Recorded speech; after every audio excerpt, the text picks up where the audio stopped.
நான் பார்த்து அம்மா ஆட்சி போட்டு இல்லையா இன்னார காட்டுக்கு தீரம் போட ஆடக்கார 9,000 யாத்திரை இருக்குவான். ஆனா இது மேலுக்கு அவங்க மனசுல இறக்கப்பட்டு போட்டா அவங்க அம்மா ஆடு வச்சுக்குவாங்க, ஊசி போடுவாங்க. உங்களால முடிஞ்சது 100 ரூபாய்னா 500 கூட போடுங்க.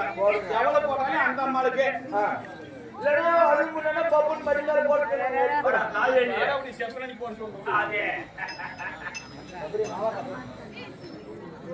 போமா எல்லாரும் காய்ச்சி போடுறப்ப நான்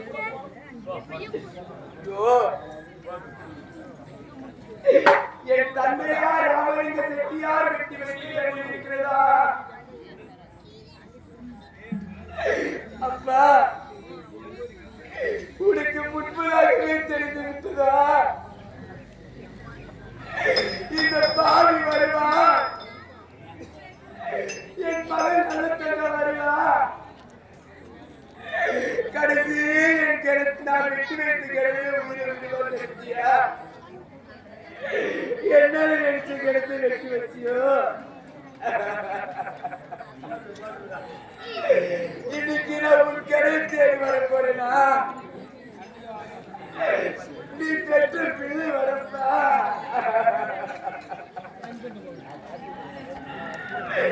அம்மா நீ கீழே எடுத்துக்க நாடு வரப்பா என் நிலைமையை பார்த்தேம்மா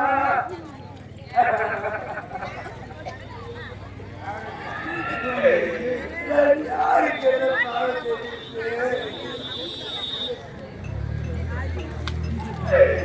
என் அண்ணி தாய் போல என்னை பார்த்துக் கொள்வாரே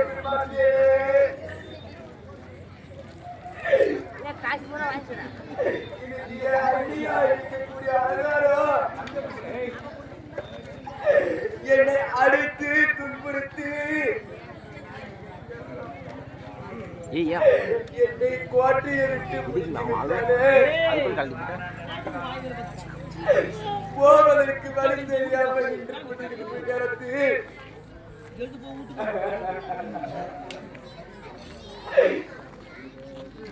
இந்த கானகத்தில் இந்த வழியாக சென்றால் என் தந்தையார் ராமலிங்க செட்டியார் வெட்டி வைத்த கிணறு இருக்கிறதா அந்த கிணத்தின் அருகாவிலே சென்று என் பிள்ளைகள் தாகத்திருக்கிறல்லவா அப்படி நான் போவதா இருந்தாலும் என் அண்ணன் வந்து தேடுவார், என் உடல் பிறந்த அண்ணன் வருவாரு. தங்கா தங்கா என் உடல் பிறந்த தங்கா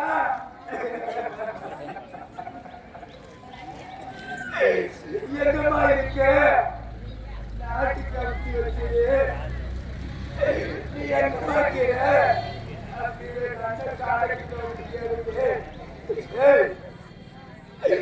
அண்ணன் வந்தா இந்த வழியாக போறது அடையாளம் தெரியா, அதனால இந்த ஆவார தலையை இருக்கிற பத்தியா இந்த ஆவார தலையை உடைத்து அடையாளத்துக்கு போட்டு போடும். கண்ணே ஞானசேகரா குணசேகரா அம்மா பார்த்தீங்களா அங்க போனா உங்கள் தாகத்தை தீர்ப்பதற்கு தண்ணீர் இருக்கிறதா? ஆவார தலை முடித்தே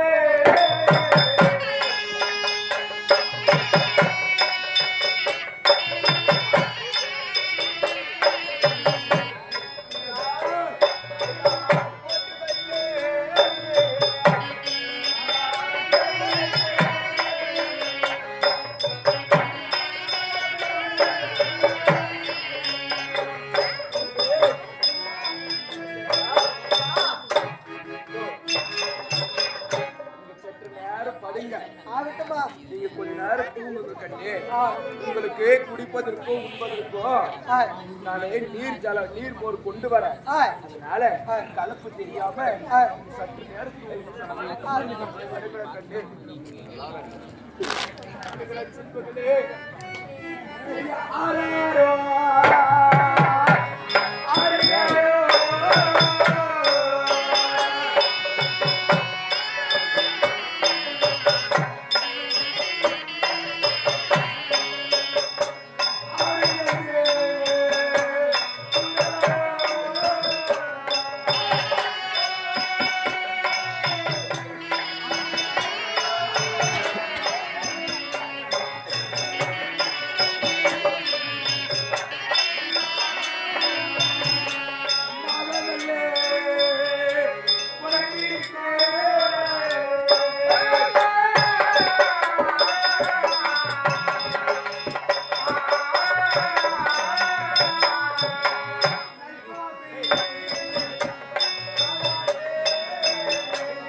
பாவியால் இருக்கக்கூடிய நன்றி சொல்கிறார்.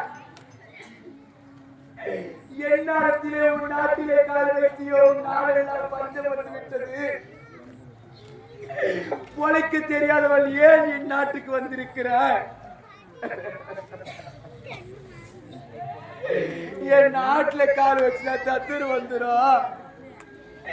என் நாட்டை பிடிச்ச சடியா அப்படி என்று அடித்து உனக்கு ஒரு பொட்டு இல்லையா, ஒரு ஏறு இல்லையா, இல்ல ஒரு கிணறு இல்லாம போயிட்டுதா? அங்கெல்லாம் போகாம என் நாட்டை தேடியா வந்து கேட்கிறாளே ஆண்டி. இத்தனை சொல்கள் கேட்ட பிறகு நான் உயிரோடு இருப்பேனா? நான் மடிந்தால் என் பிள்ளைகள் அனாதையாகிவிட்டாரா? என் தந்தையார் இருக்கிறது. நான் பெற்ற பிள்ளைகளை கிணற்றிலே தூக்கி வீசி நானும் மடிந்திருக்கிறேன். நானும் இருக்க மாட்டேன். ஓரா பிள்ளைய தூக்கே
என்னை போல பாதி இருப்பார்களா?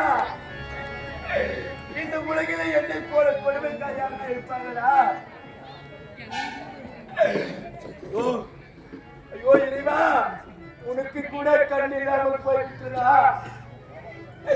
நான் பெற்ற செல்வமா இருக்கக்கூடிய பிள்ளையை கிணத்தில் தூக்கி வீசிட்டேன். இருந்தாலும் 6 பிள்ளைகள் இருக்கிறது. இதை அழைத்தாவது நாடு போய் சென்று பொழைத்துக் கொள்ளலாம். என் கணவர் சொல்லியிருக்கிறாரே, பெண்ணே நல்லத்தங்கா, 7 குழந்தைகளில் ஒரு குழந்தைக்கு ஏதாவது ஒன்று ஆனால் உன்னை 2 துண்டா வெட்டி விடுவேன் என்று சொல்லிவிட்டாரு. 6 பிள்ளைகளை அழைத்து சென்றார். ஒரு பிள்ளை இல்லை என்று உயிர் செய்து விடுவாரு. முதல் பிள்ளையை தூக்கி கொன்று விட்டேன். நான் 3ஆம் பிள்ளையை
ஒரே ஒரு பிள்ளைதான் இருக்கிறது.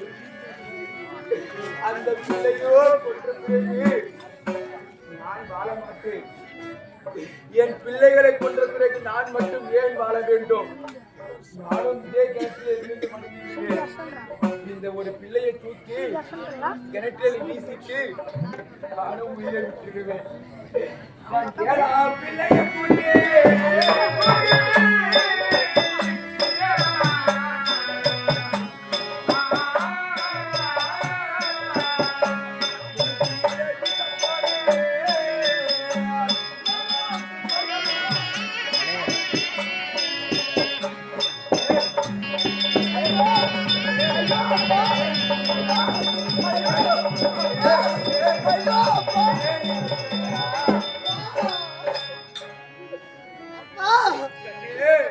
என் உடன் இருந்த தம்பிமார்களை எங்கம்மா? கண்ணே, தம்பிமார்களை எங்கன்னு கேட்கிறியா? கண்ணே, அங்க பத்தியா இந்த கிணற்றிலே ஒவ்வொரு படியாக நின்று கொண்டு அண்ணா என்னை தொடவானா, அண்ணா நீ என்னை தொடனா, அண்ணா நீ என்னை தொடனா என்று தம்பிமார்கள் ஒவ்வொருத்தராக விளையாடி கொண்டிருக்கிறாரப்பா. நீ போய் சொல்கிறாய் அப்பா.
என்னுடைய தம்பிமார்கள் பசியோ பசி என்று என்னுடனே உருகி கொண்டிருக்கிறப்பா. இன்று 6 தம்பிமார்களை காணவில்லை. இந்த கிணற்றிலாகப்பட்டது ஏதோ விழுந்த சத்தமாகப்பட்டது கேட்டதை போல் இருந்தது. என் 6 தம்பிமார்களை கிணற்றிலே போட்டு படித்த தாயே பாரத் தப்பி பீலை தரடா.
நீ பெண்மை என்ற பெயரை வாங்கினாலும் உனக்கு தாய் என்ற